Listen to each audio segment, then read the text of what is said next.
स्वागत है आज आपका आपके अपने चैनल स्टडी विद आचार्य पर। आज हम एक नए टॉपिक के साथ आपके साथ जुड़ेंगे जो कि हिंदी का या हिंदी भाषा का सामान्य परिचय होगा। हिंदी भाषा को हम सामान्य परिचय से लेकर के काव्य शास्त्र तक लेके जाएंगे। तो आज हम भाषा के बारे में बात करेंगे। देखते हैं।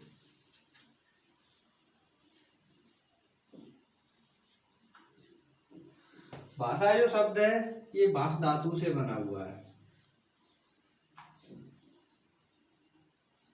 जिसका शाब्दिक अर्थ होता है, ये किससे बना है? भाष धातु से, जिसका शाब्दिक अर्थ होता है मूल भाषा।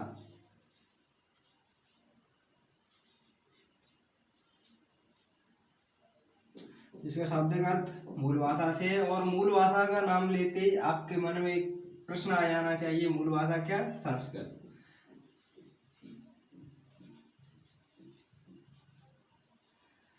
यानी ये जो धातु है ये संस्कृत भाषा में क्रिया है, यानी संस्कृत भाषा में क्रिया को हम धातु के नाम से बोलते हैं और हिंदी में इसे क्रिया कहते हैं। और भाषा का मतलब होता है विचार, विचार प्रकट करना। तो हमारा पहला प्रश्न आता है विचार किसे कहते हैं? तो मैं एक उदाहरण देके समझाता हूँ। ये एक व्यक्ति है ए और ए बी, इसे मान लेते हैं टीचर है, समझना, ये स्टूडेंट है। एक प्रश्न पूछा इससे जो इसने सुनाया नहीं है, तब इसके मन में विचार आ रहे होंगे कि आज हमारी पिटाई हो गई, इसका ये विचार है जो कि इसे पता नहीं है। और ए टीचर को के मन में विचार आ रहा है कि इसको और समय दें पढ़ने के लिए, लेकिन ये दोनों उल्टा समझ रहा है। ये समझ रहा है पिटेंगे और ये कह रहे हैं कि हम मौका देंगे। यानी एक दूसरे को जिन भावों को पता नहीं होता उसे ही हम विचार कहते हैं। अच्छा, अब इसकी एक परिभाषा क्या निकलेगी? विचार क्या है? देखो, यदि ये कहेगा, बोलेगा, यदि ध्वनि निकालेगा तो ये सुनेंगे तो वो फिर भाषा कहलाएगी। लेकिन हम तो कह रहे हैं विचार किसे कहते हैं। तो ये जो इनके मन में जो विचार आ रहे हैं या इनके मन में जो विचार आ रहे हैं, इनकी परिभाषा होगी विचार एक अध्वन्यात्मक इकाई।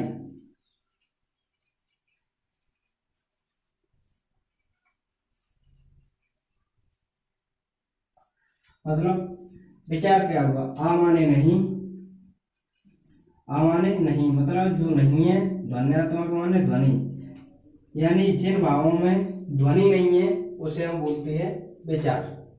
तो ये तो हो गई हमारे विचार की परिभाषा। विचार क्या है? विचार एक अध्वन्यात्मक इकाई है। अब हम बात करते हैं भाषा के बारे में। भाषा क्या है?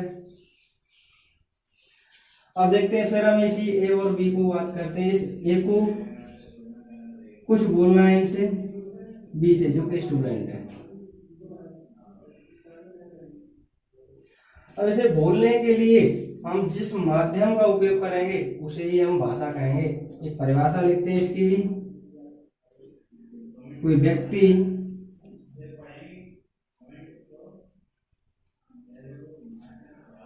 अपने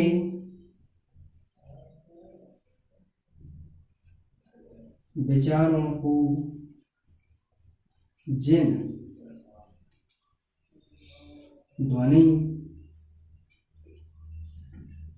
संकेत के माध्यम से दूसरे व्यक्ति तक पहुंचाता है उसे हम भाषा कहते हैं।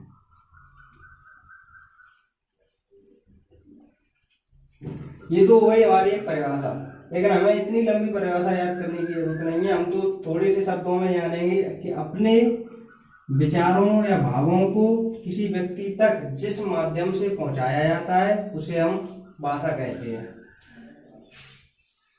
जानते हैं। अब आगे बात करेंगे हम प्रकारों के। भाषा के प्रकारों को जानने से पहले हम देखेंगे भाषा को सीखना, यानी भाषा सीखी कैसे जाएगी। तो हेडिंग बनाते हैं भाषा को सीखना।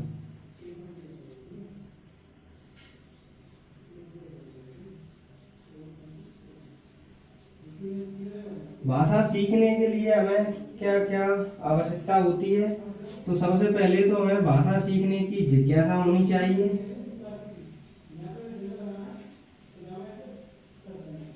उसके बाद हमें अनुकरण करना पड़ेगा। और नंबर 3 पे आता है अभ्यास। इसे तो आप जानते ही होंगे, किसी भी चीज को सीखने से पहले हमें अभ्यास की बहुत आवश्यकता होती है। उसी तरह हिंदी भाषा को सीखने के लिए भी हमें अभ्यास की जरूरत है। मैं बताने की कोशिश करता हूँ जिज्ञासा किसे कहते हैं। जैसे आप जिज्ञासा कहेंगे, मान लेते हैं आपको पढ़ना नहीं है और घर वाले आपको जबरदस्ती पढ़ाएंगे, तो क्या आप पढ़ेंगे? नहीं पढ़ेंगे, क्योंकि आपके मन में जिज्ञासा ही नहीं है। लेकिन यदि आपको बोला जाए कि खेलें, तो आप ज्यादा खेलें, क्योंकि आपके मन में खेलने की जिज्ञासा होगी। इसी तरह यदि हमें कुछ भी काम सीखने के लिए जिज्ञासा की बहुत आवश्यकता होती है। इसलिए भाषा को सीखने से पहले सबसे पहले हमारे मन में जिज्ञासा होनी चाहिए कि हमें इसे सीखना है। उसके बाद अनुकरण, यानी जो भाषा को बताने वाले हैं उनका हमें अनुकरण करना पड़ेगा। वो कहेंगे इस तरह सीखें, तो उस तरह हमें उस बात को मानना पड़ेगा और सीखना भी पड़ेगा। उसके बाद आता है अभ्यास। जब हम उस अनुकरण के माध्यम से बात को सीख लेते हैं, तो उस पर हमें ज्यादा से ज्यादा अभ्यास करना पड़ेगा, यानी किसी भी भाषा को बोलने का अभ्यास करना पड़ेगा। तब हम जाकर के भाषा को सीख पाएंगे। जिस तरह आप एक खेल में खिलाड़ी ज्यादा से ज्यादा अभ्यास करता है तब वो खेल को सीखता है, उसी तरह हमें भाषा को सीखने के लिए ज्यादा से ज्यादा अभ्यास करना पड़ेगा, तब हम भाषा को सीखेंगे। तो ये तो हो गए हमारे भाषा को सीखने के तरीके। उसके बाद हम बात करेंगे भाषा के विकास की। तो हम बात करेंगे भाषा के विकास की। भाषा के विकास के लिए सबसे पहले मान लो एक चाइल्ड है, बच्चा है। आप इस उदाहरण से भाषा के विकास को बहुत अच्छे से समझेंगे। ये बच्चा सबसे पहले बोलता है, वो किस तरह बोलता है? लोग घर पे बुलाते हैं, इनको दादा बोलो, इनको दादी बोलो, तो वो सुन सुन के बोलना स्टार्ट करता है। यानी बच्चे सबसे पहले भाषा के विकास के लिए क्या आवश्यक है? सुनना। उसके बाद बातों को सुन सुनकर वो क्या करता है? बोलना प्रारंभ करता है। तो उसके बाद भाषा के विकास में दूसरा नंबर बोलने का आएगा। उसके बाद जब वो सुनने लगता है, बोलने लगता है, तो फिर वह बातों को पढ़ने लगता है, यानी उसे पढ़ना सिखाया जाता है। जब वह पढ़ना सीख जाता है तो सबसे बाद में आता है लिखना। इसे संस्कृत में श्रवपले बोलते हैं। श्रवपले यानी श्र से श्रवण, वा से बदन, पा से पठन और ला से लेखन। ये हो गई हमारी संस्कृत का टर्म। और इंग्लिश में इसे बोलते हैं रीडिंग एंड राइटिंग। ये हमारे इंग्लिश का क्रम है। तो भाषा के विकास का यही क्रम होता है। भाषा के विकास के लिए सबसे पहले सुनना आवश्यक है, उसके बाद बोलना, पढ़ना और लिखना। तो ये तो हो गया हमारा भाषा का विकास। अब आते हैं हम भाषा के प्रकारों पर।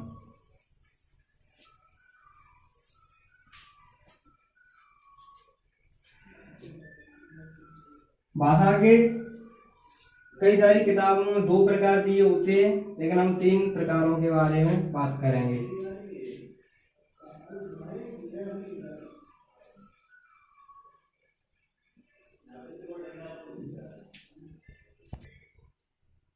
नंबर 2 मौखिक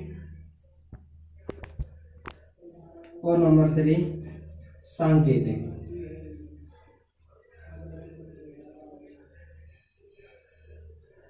ये तो हो गए हमारे भाषा के 3 प्रकार। अब मैं आपको इसकी डेफिनेशन क्या बताऊं, ये तो आपको भी आएगी कि जिसे हम लिखकर बताते हैं वो लिखित भाषा होती है, जिसे हम बोलते हैं उसे वो मौखिक भाषा होती है, और जिसे हम इशारों में कुछ कहते हैं वो सांकेतिक भाषा होती है। लेकिन हम बात करेंगे लिखित भाषा में कौन कौन से भाषा को अपना करके इसे हम समझ सकते हैं। तो देखो, लिखित भाषा में एक व्यक्ति तो बात को लिखकर लिखेगा प्लस पढ़ेगा।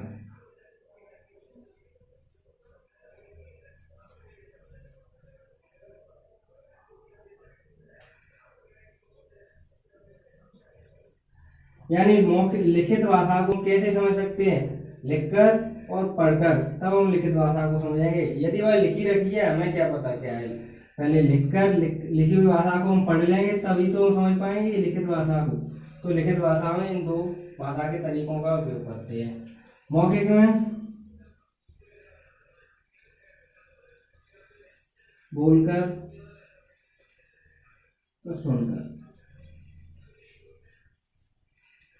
मौखिक भाषा को समझने के लिए हम दो तरीकों का उपयोग करेंगे। नंबर 1 बोलकर, नंबर 2 सुनकर।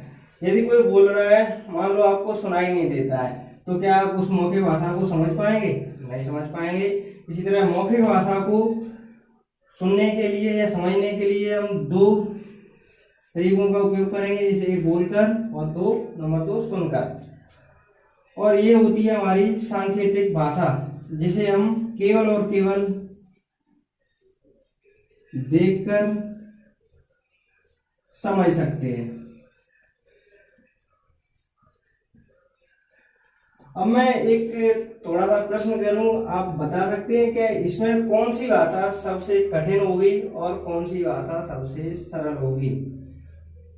तो मैं बात करता हूं, लिखित भाषा सबसे ज्यादा सरल होगी, क्योंकि वो आपके सामने लिखी रखी हुई है, तो ये सबसे ज्यादा सरल होगी, क्योंकि ये आपके सामने लिखी रखी हुई है। तो आप इसे आसानी से पढ़ लेंगे या किसी दूसरे से पढ़वा भी लेंगे, लेकिन आप इस भाषा को आसानी से समझ सकते हैं, इसलिए ये भाषा सबसे सरल होगी। तो अब आते हैं मौखिक।